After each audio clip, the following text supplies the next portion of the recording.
Greetings and a warm welcome to LetSNetwork TV. I am still the mad princess. Absolutely still mad about arts, about creatives, about entrepreneurs and networkers. Not forgetting the girl boss hustlers as well. And today we are sitting with a girl boss hustler of note. She's a 60-something lady. She's involved in business, entrepreneurial ventures, non-profit organizations, as well as over 10 years experience in digital marketing. Who is this phenomenal that I'm talking about? She's not only these things that I've mentioned, but she's also the amazing, stunning author of her new memoir, which was published in 2020 during lockdown period. And I'm a proud owner of this copy today, so I'm super excited. And this is Coming Out, Coming Home. Who am I talking about after this long and heartfelt introduction? Ladies and gentlemen, let's welcome the beautiful, the brave, the bold, Karen Petersen. That is an awesome introduction. How are you, my lady? I'm very well, thanks. How are you? I am awesome. What an honor to be sitting with you here today. Oh, thank you. I'm honored to be here. It's really cool. Thank you. Yeah. Wow. Oh my, let's dig in. Right. Please do give us a brief intro of who Karen Petersen is. Wow. Well, I am actually 60. But it will be 60-something, so I just introduce myself as and that. Can I tell you, you look fabulous. Thank you. Thank you. You must share those pearls and those secrets with us before you go, right? It's just being yourself. That's all it is. That's all. So I grew up in apartheid South Africa. Okay. Had some struggles with it, so I worked during my post-school years, worked in the townships, in Alexandra Township in Johannesburg. Mm-hmm. Very exciting time of my life. It's in the book. And from there, got into marketing. Mm-hmm. First NGO work, nice. Working with people. Well, it was actually an organization that worked with when apartheid fell away. Mm-hmm. There were the kids from the township schools who were battling to fit into the suburban schools. Yes. And so I worked with an organization that bridged that gap. Very exciting time, yeah. But from there, I landed up getting into marketing. I did a marketing role in the organization, mm-hmm. And then ended up marrying a pastor. All right. And lovely man, and we had a good time, but I don't think I realized I was gay. All right. Okay. And after 24 years of marriage, yes, I actually met the love of my life, who was a woman. Yes. And so the book is that story of coming out. Yes. And I call it Coming Out, Coming Home because it was finding me. Coming out, coming home. That was your journey, that's your story. Absolutely, yeah. All right. So you were married to a pastor. Yes. And later found out that you're actually a gay person. In which community of people was this? Because you're talking about this is the time when you were doing your NPOs and, you were helping with the system at the time and later gradually fell into the marketing side of the NGO. Yeah. Right? So where was this exactly? So the whole coming out story was actually before that. So there was NGO before when I was working in the township. Yes. Okay, because that was a non-profit, non-political.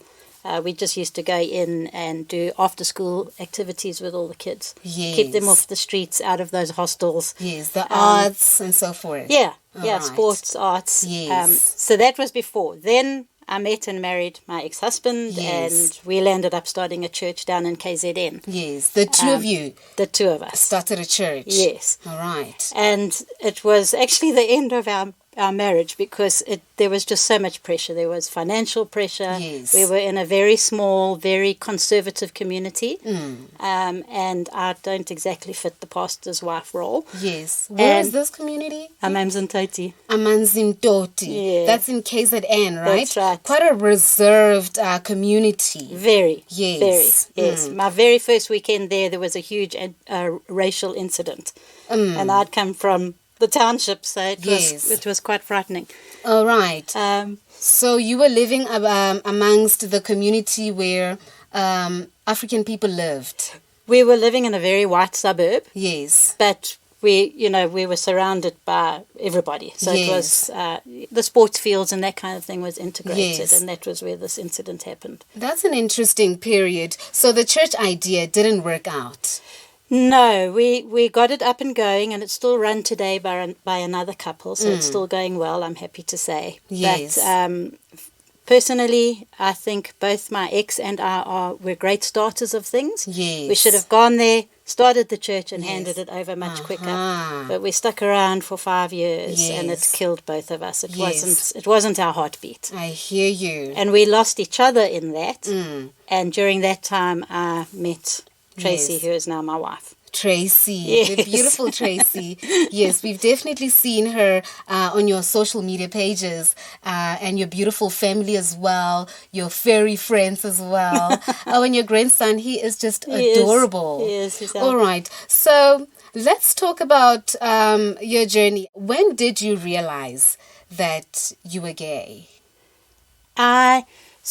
I don't know if you remember when that Katy Perry song came out, I Kissed a Girl, and I liked it. And it's such a silly story, but I remember listening to that song and thinking, I wonder what it's like to kiss a girl. Are you being serious? Yeah. And I chatted to some friends, and not in the church, and both of them, they were both younger women, and both of them had said, no, we have kissed a girl. Yes. And it was okay, but yeah, we realized we're into men. Okay, and right. And I was quite shocked, I thought, yes. I didn't think they would have kissed a girl. Yes. And it just it really opened my mind, and it actually created such a curiosity. Yes. And then through a series of events, I met Tracy, and when I heard that she was gay, I don't know, something inside of me just opened up. Yes. And I chased her. Okay. And right. yeah, so sadly, for a month I actually had an affair, which is probably the worst thing anyone can do. You just live in this deception. It's awful. But my ex, he knew straight away. Yes. I'm not a good liar. Yes. And so he confronted me, and the best and worst day of my life. The best day because I could get rid of the baggage. Yes. And tell the truth. But the worst day because it hurt him deeply. I'm happy to say that today he is remarried. He has another daughter. Yes. And we talk and to everyone each is other. happy. Yeah, we're all friends. Ooh. Yeah. Interesting. I mean, that's really powerful stuff. And I mean, it couldn't have been easy because your background, It was awful. I think that, so we were in a very fundamentalist church, and I think the church is changing and has changed, but back then, we're talking 13 years ago. Yes.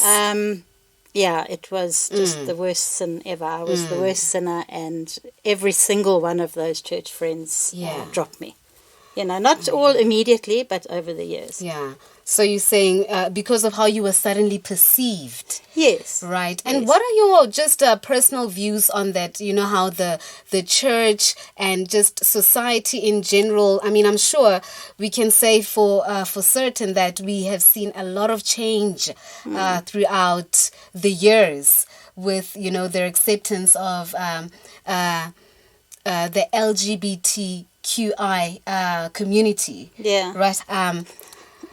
And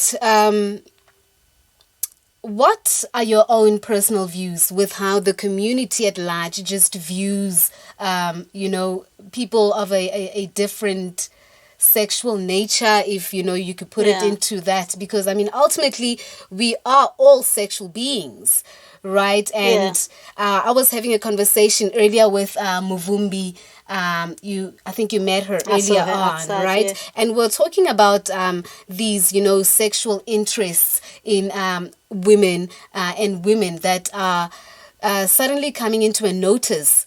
Currently, one could say that it's a trend, but she was also talking about Sankofa healing, which is a Ghanaian word that means to go back, kind of to go back to our roots, right? And, interesting, also you mentioned the Katy Perry song. That was kind of like a trigger, if I can put it like that for you, right? So would you say the changes that we are seeing or the trends that we are seeing today with both men and women, we are more expressive, we are more out there with who we are, who we want to be, and so forth, right? So would you say these things are encouraged by trends that we see, whether it be in the media, music, magazines, etc., you name it, or could it really be a part of us organic, authentic, innate nature? Something that's probably been suppressed and is now coming out, coming home. I think it's a little of both. Yes. So if I look back at my life, I realize I was actually a bit slow. Yes. Because I've actually always had that attraction to women, but I never sexualized it. Yes. I actually most women will see a beautiful woman and go, oh, she's beautiful. Yes. Whereas you don't often find men saying, oh, what a handsome guy. True. So I just had that inside of me, but I thought, oh, all women have that. Yes. You see, and I never sexualized it until I met somebody who suddenly this was my person, and then it was sexualized. Yes. So I do think there is that innateness that you're talking about. But I think also the trends today have made it so much more acceptable. Yes. So, for instance, 13 years ago, for this Christian woman to come out was a horrific thing. Yes. It was an absolute sin. Today, that's mild, because today you've got non-binary and transgender, and those are the big issues that are, true, to stay away from. True. So today being gay is actually almost normalized. Yes. But having said that, I think it's very different in different age groups and in different cultures. So I've got friends who live in the townships and in black communities. Yes. Who are gay women, lesbians, who are absolutely terrified to come out. Yes. They'll walk with their girlfriend, but they'll both walk on opposite sides down the street. You. Because they've been threatened. Yes. There's that whole thing of I forget what it's called now, but I'll rape the gay out of you. It's like apartheid all over again. Even worse, I think. Even worse, right? Because there's so much hatred by us. Ourselves, and right? So I think the different cultures and geographical areas where you live, cities are always much more accepting. True. But the minute you go out into the rural communities, it's a lot more conservative. Well, and just to wrap that very serious, sensitive subject, I guess maybe it's not so sensitive nowadays anymore, right? But I think, just to wrap it up, what I will say is, when are all, in fact, it's a question. When are all the straight people coming out? Very good. All right. Now let's move over to the business side of things. And before we do, can I also just say thank you so much for sharing that very insightful and very personal story about yourself. Also so candidly so. We appreciate it, and I hope that it also inspires us as women just to be, right? Because Absolutely. at the end of the day, that's what you chose, just to be yourself. And it's a freeing thing. Yes. I cannot explain to you what a relief it was to let go of these masks that I didn't even realize I was carrying, and just say, this is who I am. And there is so much going on in the world, right? The best we could do for ourselves is just express yourself and just break ourselves from those chains that are binding us. And we can all age beautifully and gracefully, right? So let's talk about the business side of things. When I met you, it was on social media platforms. You were running a a digital content creation platform, also a channel marketing company, right? That's right. Yes. Network Explosion. Yeah. Yes, we also did a mini interview on that on my then Facebook page, which was called BizHive BizHive Hustle Mentorship, and we did a typed "How you doing? What's the business about?" So that was in 2015. Wow! And here we are today doing an actual live interview. Isn't that wonderful? Awesome, it's right? Absolutely wonderful. So now you have ventured into Girl Boss Hustle.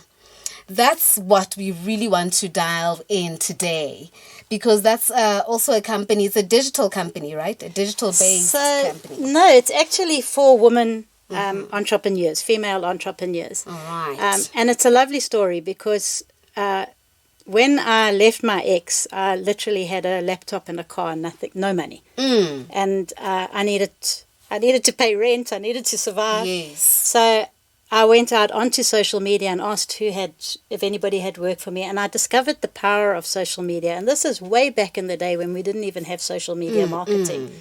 And what I realized back then was women of my own age were terrified of it. So I started giving social media workshops. Yes. How to do your Facebook, I don't even know if we had Instagram then, but all these things. And that was the birth of Network Explosion. Yes. And then what I learned was you can start a little business with nothing. Yes. Okay, so my desire was always to be able to train women to basically be self-sustainable. Create something from nothing. And to be self-sustainable. Because what I learned in leaving my ex was, while I was married, and this is just a societal norm, I gave up my financial freedom, my financial future, my independence. I did it willingly. He wasn't nasty. Okay, it was just something I automatically did as a woman being married to a man. You're touching on a nerve there, because women experience that in so many different ways. A lot of the times the men are actually forcing them to step back and step down. But you saying in your situation, it was just a comfort space. It was just expected. Because that's what we also taught, like an indoctrination. Yes. That as a young girl, as a woman, you grow up, you find a man, he's the provider. Exactly. Ne? So now I don't have this man anymore, and I didn't know how to survive. And so I suddenly learned, hey, I've got all this entrepreneurial stuff inside of me. Why didn't I discover this before? So now, all these years later, just through a series of incidents, this Girl Boss Hustle gets given to me. It's a company that's been going for about 4 years. Okay. But the founder of it has moved on to new things. Okay.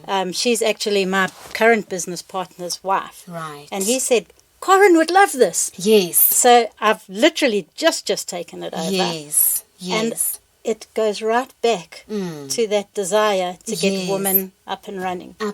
So that's my wife with this business, and I'm so excited about it. Beautiful. But basically, it's a platform for female entrepreneurs. Yes. So I'm going to have sort of two arms for it. One for businesses over 2 years, where we provide networking services and masterclasses and things like that, like sales or basic bookkeeping or all that kind of thing. For how to basically run your business properly, successfully. Yeah. And this is going to be ongoing. This is going to be ongoing. I'm calling...